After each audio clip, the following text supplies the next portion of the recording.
Zo'n 2006 wienen er al plannen van restauratie en of nijbouw. Langomlet is het nieuwe gebouwcomplex Kleer en Joert Iepen terug Prinses Laurentien. De prinses heeft de nieuwe academie voor open verklaard. De Frieske Academie is in 1938 opgericht. Het Wetenschappelijk Instituut voor de Frieske Taal en Cultuur wie botta on nijbouw. Dit binnen oude gebouwen. En ook de binnenkant wie tamelijk oud. Dus er moest wat barren. Daarom hebben we al binnen de 10 jaar begonnen om de plannen te maken. Het is een heel lang taringstraject. Maar het is goed voor het onderzoek om een hele moderne om jouw werk te kennen. Prinses Laurentien kreeg een rondleiding in het oude en het nieuwe gebouw. In haar taalspraak gaat ze in op lage letterdheid. Min lezen en schreeuwen kennen.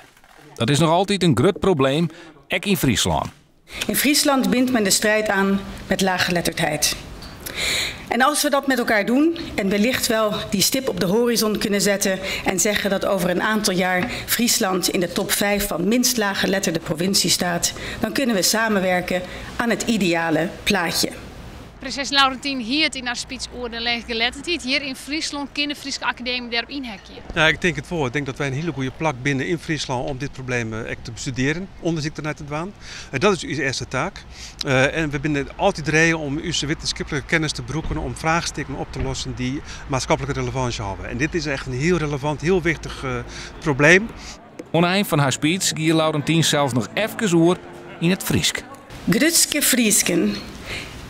Mij een warber brein, gruts op Friesland en warber in de Nederlandse maatschappij. Ik jo dat uit ken en help daar graag aan mij. En voor degene, waarschijnlijk iedereen die mij niet kan verstaan.